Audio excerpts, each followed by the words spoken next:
ನಗರದಲ್ಲಿ ಕೊರೋನಾ ಹಾವಳಿ ಹೆಚ್ಚಾಗುತ್ತಿದ್ದು ಇದೀಗ ಮತ್ತೆ 3 ಜನರಲ್ಲಿ ಕೊರೋನಾ ಕಾಣಿಸಿಕೊಂಡಿದೆ.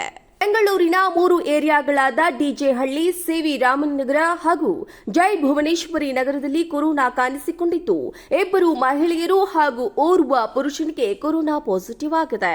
ಮೂವರಿಗೂ ಯಾವುದೇ ಟ್ರಾವೆಲ್ ಹಿಸ್ಟರಿ ಇಲ್ಲದೆ ಕೋವಿಡ್ ಕಾಣಿಸಿಕೊಂಡಿದ್ದು ಸದ್ಯ ಹೋಮ್ ಐಸೋಲೇಷನ್ನಲ್ಲಿ ಟ್ರೀಟ್ಮೆಂಟ್ ತೆಗೆದುಕೊಳ್ಳುತ್ತಿದ್ದಾರೆ. ಈಗಾಗಲೇ ಮಲ್ಲೇಶ್ವರಂನ 45 ವರ್ಷದ ವ್ಯಕ್ತಿಗೆ ಹಾಗೂ ರಾಜಾಜಿನಗರದ 38 ವರ್ಷದ ವ್ಯಕ್ತಿಗೆ ಕೊರೋನಾ ಪಾಸಿಟಿವ್ ಕಾಣಿಸಿಕೊಂಡಿದ್ದು ಇಬ್ಬರನ್ನ ಹೋಮ್ ಐಸೋಲೇಷನ್ನಲ್ಲಿ ಇರಿಸಲಾಗಿದೆ. ಮೇ 17ರಂದು ಬೆಂಗಳೂರಿನಲ್ಲಿ ವೈಟ್ ಫೀಲ್ಡ್ನ 84 ವರ್ಷದ ವೃದ್ಧ ಕೊರೋನಾಗೆ ಬಲಿಯಾಗಿದ್ದಾರೆ. ಮೇ 13ರಂದು ಆಸ್ಪತ್ರೆಗೆ ದಾಖಲಾಗಿದ್ದ ಅವರು ಕೊರೋನಾಗೆ ಮೃತಪಟ್ಟಿದ್ದಾರೆ. ರಾಜ್ಯದಲ್ಲಿ ಒಟ್ಟು 38 ಸಕ್ರಿಯ ಕೋವಿಡ್ ಕೇಸ್ಗಳಿವೆ. ಬೆಂಗಳೂರಿನಲ್ಲಿ 9 ತಿಂಗಳ ಮಗು ಸೇರಿ ಒಟ್ಟು 3 ಜನ ಮಕ್ಕಳಿಗೆ ಕೋವಿಡ್ ಪಾಸಿಟಿವ್ ಬಂದಿದೆ. ಸದ್ಯ ಎಲ್ಲಾ ಮಕ್ಕಳು ಆರೋಗ್ಯವಾಗಿದ್ದಾರೆ ಎಂದು ತಿಳಿದು ಬಂದಿದೆ. ನಗರದಲ್ಲಿ ಕೊರೋನಾ ಹಾವಳಿ ಹೆಚ್ಚಾಗುತ್ತಿದ್ದು ಇದೀಗ ಮತ್ತೆ 3 ಜನರಲ್ಲಿ ಕೊರೋನಾ ಕಾಣಿಸಿಕೊಂಡಿದೆ. ಬೆಂಗಳೂರಿನ 3 ಏರಿಯಾಗಳಾದ ಡಿಜೆಹಳ್ಳಿ, ಸಿವಿ ರಾಮನಗರ ಹಾಗೂ ಜೈ ಭುವನೇಶ್ವರಿ ನಗರದಲ್ಲಿ ಕೊರೋನಾ ಕಾಣಿಸಿಕೊಂಡಿದ್ದು 2 ಮಹಿಳೆಯರು ಹಾಗೂ ಓರ್ವ ಪುರುಷನಿಗೆ ಕೊರೋನಾ ಪಾಸಿಟಿವ್ ಆಗಿದೆ. ಮೂವರಿಗೂ ಯಾವುದೇ ಟ್ರಾವೆಲ್ ಹಿಸ್ಟರಿ ಇಲ್ಲದೆ ಕೋವಿಡ್ ಕಾಣಿಸಿಕೊಂಡಿದ್ದು ಸದ್ಯ ಹೋಮ್ ಐಸೋಲೇಷನ್ನಲ್ಲಿ ಟ್ರೀಟ್ಮೆಂಟ್ ತೆಗೆದುಕೊಳ್ಳುತ್ತಿದ್ದಾರೆ. ಈಗಾಗಲೇ ಮಲ್ಲೇಶ್ವರಂನ 45 ವರ್ಷದ ವ್ಯಕ್ತಿಗೆ ಹಾಗೂ ರಾಜಾಜಿನಗರದ 38 ವರ್ಷದ ವ್ಯಕ್ತಿಗೆ ಕೊರೋನಾ ಪಾಸಿಟಿವ್ ಕಾಣಿಸಿಕೊಂಡಿದ್ದು ಇಬ್ಬರನ್ನ ಹೋಮ್ ಐಸೋಲೇಷನ್ನಲ್ಲಿ ಇರಿಸಲಾಗಿದೆ. ಮೇ 17ರಂದು ಬೆಂಗಳೂರಿನಲ್ಲಿ ವೈಟ್ ಫೀಲ್ಡ್ನ 84 ವರ್ಷದ ವೃದ್ಧ ಕೊರೋನಾಗೆ ಬಲಿಯಾಗಿದ್ದಾರೆ. ಮೇ 13ರಂದು ಆಸ್ಪತ್ರೆಗೆ ದಾಖಲಾಗಿದ್ದ ಅವರು ಕೊರೋನಾಗೆ ಮೃತಪಟ್ಟಿದ್ದಾರೆ. ರಾಜ್ಯದಲ್ಲಿ ಒಟ್ಟು 38 ಸಕ್ರಿಯ ಕೋವಿಡ್ ಕೇಸ್ಗಳಿವೆ. ಬೆಂಗಳೂರಿನಲ್ಲಿ 9 ತಿಂಗಳ ಮಗು ಸೇರಿ ಒಟ್ಟು 3 ಜನ ಮಕ್ಕಳಿಗೆ ಕೋವಿಡ್ ಪಾಸಿಟಿವ್ ಬಂದಿದೆ. ಸದ್ಯ ಎಲ್ಲಾ ಮಕ್ಕಳು ಆರೋಗ್ಯವಾಗಿದ್ದಾರೆ ಎಂದು ತಿಳಿದು ಬಂದಿದೆ.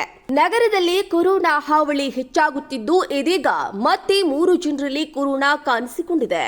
ಬೆಂಗಳೂರಿನ 3 ಏರಿಯಾಗಳಾದ ಡಿಜೆಹಳ್ಳಿ, ಸಿವಿ ರಾಮನಗರ ಹಾಗೂ ಜೈ ಭುವನೇಶ್ವರಿ ನಗರದಲ್ಲಿ ಕೊರೋನಾ ಕಾಣಿಸಿಕೊಂಡಿದ್ದು 2 ಮಹಿಳೆಯರು ಹಾಗೂ ಓರ್ವ ಪುರುಷನಿಗೆ ಕೊರೋನಾ ಪಾಸಿಟಿವ್ ಆಗಿದೆ.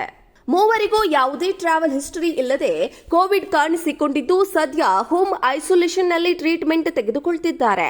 ಈಗಾಗಲೇ ಮಲ್ಲೇಶ್ವರಂನ 45 ವರ್ಷದ ವ್ಯಕ್ತಿಗೆ ಹಾಗೂ ರಾಜಾಜಿನಗರದ 38 ವರ್ಷದ ವ್ಯಕ್ತಿಗೆ ಕೊರೋನಾ ಪಾಸಿಟಿವ್ ಕಾಣಿಸಿಕೊಂಡಿದ್ದು ಇಬ್ಬರನ್ನ ಹೋಮ್ ಐಸೋಲೇಷನ್ನಲ್ಲಿ ಇರಿಸಲಾಗಿದೆ. ಮೇ 17ರಂದು ಬೆಂಗಳೂರಿನಲ್ಲಿ ವೈಟ್ ಫೀಲ್ಡ್ನ 84 ವರ್ಷದ ವೃದ್ಧ ಕೊರೋನಾಗೆ ಬಲಿಯಾಗಿದ್ದಾರೆ. ಮೇ 13ರಂದು ಆಸ್ಪತ್ರೆಗೆ ದಾಖಲಾಗಿದ್ದ ಅವರು ಕೊರೋನಾಗೆ ಮೃತಪಟ್ಟಿದ್ದಾರೆ. ರಾಜ್ಯದಲ್ಲಿ ಒಟ್ಟು 38 ಸಕ್ರಿಯ ಕೋವಿಡ್ ಕೇಸ್ಗಳಿವೆ. ಬೆಂಗಳೂರಿನಲ್ಲಿ 9 ತಿಂಗಳ ಮಗು ಸೇರಿ ಒಟ್ಟು 3 ಜನ ಮಕ್ಕಳಿಗೆ ಕೋವಿಡ್ ಪಾಸಿಟಿವ್ ಬಂದಿದೆ. ಸದ್ಯ ಎಲ್ಲಾ ಮಕ್ಕಳು ಆರೋಗ್ಯವಾಗಿದ್ದಾರೆ ಎಂದು ತಿಳಿದು ಬಂದಿದೆ. ನಗರದಲ್ಲಿ ಕೊರೋನಾ ಹಾವಳಿ ಹೆಚ್ಚಾಗುತ್ತಿದ್ದು ಇದೀಗ ಮತ್ತೆ 3 ಜನರಲ್ಲಿ ಕೊರೋನಾ ಕಾಣಿಸಿಕೊಂಡಿದೆ. ಬೆಂಗಳೂರಿನ 3 ಏರಿಯಾಗಳಾದ ಡಿಜೆಹಳ್ಳಿ, ಸಿವಿ ರಾಮನಗರ ಹಾಗೂ ಜೈ ಭುವನೇಶ್ವರಿ ನಗರದಲ್ಲಿ ಕೊರೋನಾ ಕಾಣಿಸಿಕೊಂಡಿದ್ದು 2 ಮಹಿಳೆಯರು ಹಾಗೂ ಓರ್ವ ಪುರುಷನಿಗೆ ಕೊರೋನಾ ಪಾಸಿಟಿವ್ ಆಗಿದೆ.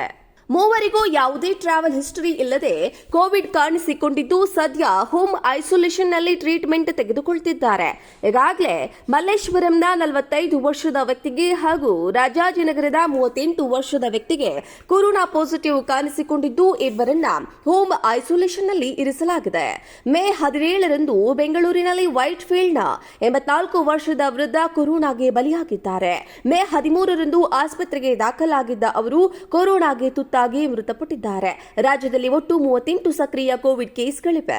ಬೆಂಗಳೂರಿನಲ್ಲಿ 9 ತಿಂಗಳ ಮಗು ಸೇರಿ ಒಟ್ಟು 3 ಜನ ಮಕ್ಕಳಿಗೆ ಕೋವಿಡ್ ಪಾಸಿಟಿವ್ ಬಂದಿದೆ. ಸದ್ಯ ಎಲ್ಲಾ ಮಕ್ಕಳು ಆರೋಗ್ಯವಾಗಿದ್ದಾರೆ ಎಂದು ತಿಳಿದು ಬಂದಿದೆ.